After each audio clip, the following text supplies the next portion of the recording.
വിത്ത് അരുൺ എന്ന പ്രോഗ്രാമില് കഴിഞ്ഞ ദിവസം വേടൻ വന്നിരുന്നത് നിങ്ങളൊക്കെ കണ്ടിട്ടുണ്ടായിരിക്കുമല്ലോ അല്ലെ? ആ വീഡിയോന്റെ ഫുള്ള് ഞാൻ കണ്ടില്ല, കുറച്ച് അവിടെ ഇവിടേക്ക് ആയിട്ട് കണ്ടു, സമയം കിട്ടിയില്ല, അതുകൊണ്ടാണ് കാണാൻ പറ്റാതിരുന്നത്.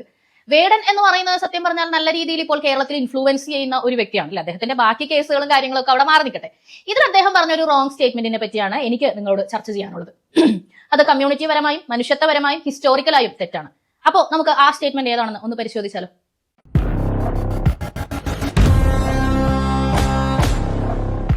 അപ്പൊ വിഷയത്തിലേക്ക് വരുന്നതിന് മുമ്പായി ഞാൻ എപ്പോഴും പറയാറുള്ളത് പോലെ ഡൊണേഷൻസിന്റെ കാര്യം, സംഭാവനയുടെ കാര്യം വീണ്ടും വീണ്ടും ഓർമ്മിപ്പിക്കുന്നു. നിങ്ങളെ കൊണ്ട് പറ്റുന്ന തുകകൾ നൽകി നമ്മളെ ദയവ് ചെയ്ത് സപ്പോർട്ട് ചെയ്യാം. നമുക്ക് കുറച്ചു കാലം കൂടി നല്ല രീതിയിൽ മുന്നോട്ട് പോകണം, ഇതിനേക്കാൾ മെച്ചപ്പെട്ട രീതിയിൽ നമുക്ക് മുന്നോട്ട് പോകണം. നിയമസഭാ തിരഞ്ഞെടുപ്പൊക്കെ വരികയല്ലേ, എന്തായാലും നിങ്ങളുടെ സപ്പോർട്ട് നമുക്ക് ഭയങ്കര അത്യാവശ്യമായിട്ട് വേണ്ട ഒരു സമയമാണ്. അതുകൊണ്ടാണ് വീണ്ടും വീണ്ടും എല്ലാ വീഡിയോയിലും ഇത് ആവർത്തിച്ച് പറയുന്നത്. എന്റെ GPay നമ്പർ, അക്കൗണ്ട് നമ്പർ എല്ലാം ഈ വീഡിയോയിലും എല്ലാ വീഡിയോയിലും ഡീറ്റെയിൽ ആയിട്ട് തന്നെ കൊടുക്കുന്നുണ്ട്.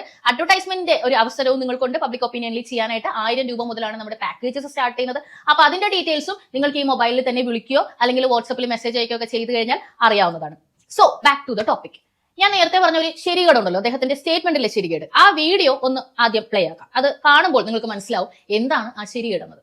ഈ പട്ടികജാതി പട്ടികവർഗ ആദിവാസി കോളനികളിൽ വരുന്ന പിള്ളേർക്ക് ഒരു ഒറ്റ വീട്ടിൽ പഠനമുറിയൊക്കെ ഉള്ള ഒരു വീട്ടിൽ നിന്ന് വരുന്ന കുട്ടിയുടെ അത്ര സംവിധാനങ്ങൾ ഉണ്ടാവില്ല. ഇവരെ പോലെ പഠിക്കാൻ കഴിവുണ്ടാവില്ല. ഒന്നാമത്തെ കാര്യം ഇത് നമ്മുടെ DNA യിലില്ല. ഇത് നമ്മുടെ DNA യില്ല. ഞാനിങ്ങനെ ആലോചിച്ച് നോക്കാണ്, അവനിങ്ങനെ ഈ കാര്യങ്ങൾ ഓർമ്മ വെച്ച് ഇത് പഠിച്ചു കൊണ്ടുവരാൻ പറ്റുന്നുണ്ട്. ഞാനിത് കുത്തിയിരുന്ന് പഠിച്ചിട്ട് എന്നെ കൊണ്ട് പറ്റുന്നില്ലല്ലോ എന്ന് ആലോചിക്കുമ്പോൾ ഞാൻ എന്നിട്ട് അതിനെക്കുറിച്ച് നമ്മൾ വേറെ ഇൻഡിപെൻഡന്റ് ആയിട്ട് പഠനങ്ങൾ നടത്തുമ്പോഴാണ് നമുക്ക് മനസ്സിലാവുന്നത് ഇതിന്റെ DNA യിലേ ഇല്ല. ഇതിൽ അദ്ദേഹം പറയുന്നത് ഒറ്റമുറി വീടുകളിലൊക്കെ താമസിക്കുന്ന കുട്ടികൾ അവർക്ക് പഠിക്കാനുള്ള കഴിവില്ല. ആ കഴിവില്ലാത്തത് അവരുടെ DNA യിൽ അതില്ലാത്തത് കൊണ്ടാണ്. അദ്ദേഹത്തിന് പഠിക്കാൻ കഴിഞ്ഞില്ല, അത് അദ്ദേഹത്തിന്റെ DNA യിൽ ഇല്ലാത്തത് കൊണ്ടാണെന്ന് അദ്ദേഹം സ്വന്തമായി ഒരു പഠനം നടത്തിയപ്പോഴാണ് മനസ്സിലായത് എന്നാണ് പറയുന്നത്. ഈ സ്റ്റേറ്റ്മെന്റ് സത്യത്തിൽ തെറ്റല്ലേ? ഹിസ്റ്റോറിക്കലായിട്ട് ഇപ്പം നമ്മൾ എടുത്ത് നോക്കിക്കഴിഞ്ഞാൽ, അല്ലെങ്കിൽ ഇതുവരെ ചരിത്രത്തിൽ വന്നിട്ടുള്ള അച്ചീവ് ചെയ്ത ആൾക്കാരെ നിങ്ങൾ എടുത്തോ, അതിൽ എത്ര പേര് ഈ പറയുന്ന പോലെ ഒറ്റമുറി വീടിൽ നിന്നല്ലാണ്ട് ഭയങ്കരമായിട്ട് വായിൽ വെള്ളിക്കരണ്ടിയുമായിട്ട് ജനിച്ച് ഈ ഭൂമിയിൽ വന്ന് അവിടെ നിന്ന് അച്ചീവ് ചെയ്തവരാണ്? ഉദാഹരണത്തിന് ദളിത് കമ്മ്യൂണിറ്റി എടുക്കാം. ഇദ്ദേഹം പറഞ്ഞത് ആ അർത്ഥത്തിലാണെന്നാണ് ഞാൻ മനസ്സിലാക്കുന്നത്. ഞങ്ങളുടെ DNA യിൽ ഇതില്ല എന്ന് അദ്ദേഹം പറഞ്ഞു. ദളിത് കമ്മ്യൂണിറ്റിയിലുള്ള ഒരാൾക്കും പഠിക്കാൻ കഴിവില്ല എന്നാണ് അദ്ദേഹം പറഞ്ഞത്. എന്നാൽ നമുക്ക് വിക്കിപീഡിയ മാത്രം നോക്കി ദളിത് കമ്മ്യൂണിറ്റിയിൽ നിന്നും ഇന്ത്യയിൽ അച്ചീവ് ചെയ്തിട്ടുള്ള ആളുകളുടെ ലിസ്റ്റ് ഒന്ന് നോക്കിയാലോ. ഞാൻ നോക്കുന്നത് വിക്കിപീഡിയാണ്. ഇത് കംപ്ലീറ്റഡ് ആയിട്ടുള്ള ഒരു ലിസ്റ്റ് അല്ല കേട്ടോ, അറിയപ്പെടാതെ പോയ ഒരുപാട് പേര് ഇതിലുണ്ടാവും. ഏകദേശം 7 തവണ ഇങ്ങനെ സ്ക്രോൾ ചെയ്താലും തീരാത്തൊരു ലിസ്റ്റാണ് അതിനകത്തുള്ളത്. ഞാൻ എന്തായാലും അത് വായിച്ച് കേൾപ്പിക്കാൻ ആഗ്രഹിക്കുകയാണ്, നിങ്ങളും ഒന്ന് അറിഞ്ഞിരിക്കുന്നത് നല്ലതാണല്ലോ. ആദ്യം അക്കാദംസിൽ നോക്കാം. ഡോക്ടർ BR അംബേദ്കർ, നമുക്കറിയാലോ, എക്കണോമിസ്റ്റ് ആൻഡ് പൊളിറ്റീഷ്യൻ. മേഘ്നാഥ് സഹ, നരേന്ദ്ര ജാദവ്, സത്യേന്ദ്ര മുരളി, സുഖദോത്രൂട്ട്. ഇനി ആക്ടിവിസ്റ്റുകൾ എടുക്കാം. KP അശ്വിനി, അയ്യങ്കാളി, ഗോപാൽ ബാബ വലൻകർ, ഇമ്മാനുവൽ സെക്രൻ, കുയിലി, നീന കന്ദസ്വാമി, മനു ഭീൽ, റെട്ടമലെ ശ്രീനിവാസൻ, ഉദാ ദേവി. ഇനി ആർട്ട് എടുത്ത് നോക്കിയാൽ സവീന്ദ്ര സവർക്കർ. ഇനി സിനിമ നോക്കാം. Kanjibhai Rathod, Kalabhavan Mani, actor and singer. Pa Ranjith, director and filmmaker. PK Rosy, first heroine in Malayala cinema. Tuntun, actress and comedian of Hindi cinema. Neeraj Ghaywan, Nagraj Manjule, Archana Gautam. ഇനി കിടക്കുവാണ് അങ്ങോട്ട് literature, music, politician, religion reform, അങ്ങനെ പലതിലും. ഇവരെല്ലാം ദളിത് കമ്മ്യൂണിറ്റിയിൽ നിന്ന് വന്നവരാണ്. ഇതിൽ ആ പൊളിറ്റീഷ്യൻസിന്റെ ഭാഗം എടുത്ത് നോക്കിക്കഴിഞ്ഞാൽ KR നാരായണൻ, അദ്ദേഹത്തിന്റെ പേര് ആ ലിസ്റ്റിലുണ്ട്. അദ്ദേഹത്തിന്റെ വിദ്യാഭ്യാസ യോഗ്യത എന്താണെന്ന് ഞാൻ പറയണോ നിങ്ങളോട്? പഠിക്കാനുള്ളത് അദ്ദേഹത്തിന്റെ DNA യിൽ ഇല്ല എന്നാണ് നിങ്ങൾ പറയുന്നതെങ്കിൽ, ദളിത് ആ ഒരു കാറ്റഗറി വെച്ച് നോക്കുകയാണെന്നുണ്ടെങ്കിൽ, ദളിത് കമ്മ്യൂണിറ്റിയിൽപ്പെട്ട ആളുകൾക്ക് പഠിക്കാൻ DNA യിൽ ഇല്ല എന്ന് പറഞ്ഞാൽ ഇവരൊന്നും ദളിതല്ലേ? ഇവർക്കൊന്നും ആ കഴിവില്ലേ? ഏത് രീതിയിലാണ് താങ്കൾ ആ സ്റ്റേറ്റ്മെന്റ് പബ്ലിക്കായിട്ട് വന്ന് പറയുന്നത്? DNA യിലുള്ളത് ഒരു മനുഷ്യന്റെ അറിവുമായി ബന്ധപ്പെട്ടിട്ടുണ്ട് എന്നത് സത്യമാണ്. അത് പക്ഷേ കമ്മ്യൂണിറ്റി വൈസ് അല്ല. കമ്മ്യൂണിറ്റി ഒരുപാട് വ്യാപിച്ചു കിടക്കുന്ന ഒരു സംഗതിയാണ്.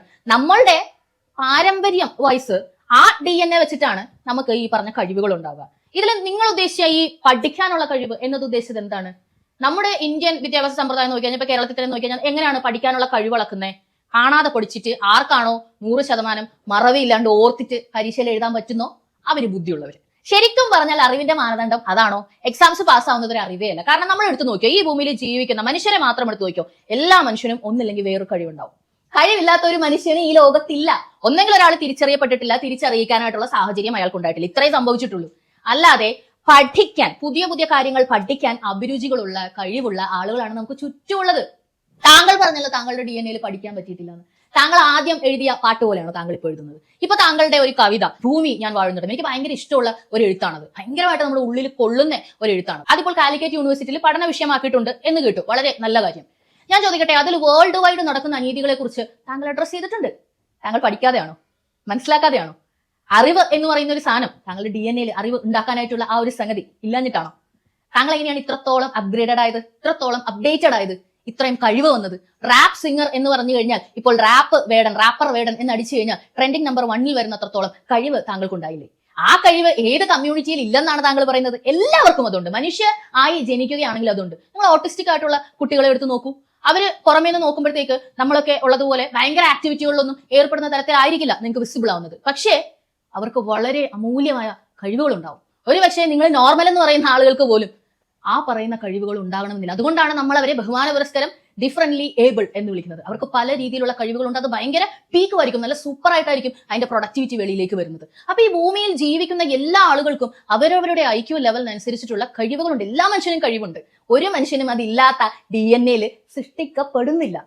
സർക്കംസ്റ്റൻസസ് കൊണ്ട് പോകുന്നതായിരിക്കും. ഇപ്പൊ താങ്കൾ പറഞ്ഞല്ലോ ഒരു മുറി വീട്ടിൽ വരുന്നവർക്ക്, ഇനി കമ്മ്യൂണിറ്റി മാറ്റി വെച്ചിട്ട് ഒരു മുറി വീട്ടിൽ, അതായത് സാമ്പത്തികമായി വലിയ ഉന്നതിയിലൊന്നും അല്ലാതെ പഠിക്കാനുള്ള സാഹചര്യം അങ്ങനെ ഇല്ലാത്ത ആരെങ്കിലും ഉണ്ടെന്നുണ്ടെങ്കിൽ അവർക്ക് ഈ കഴിവില്ല എന്നാണോ താങ്കൾ പറഞ്ഞത്?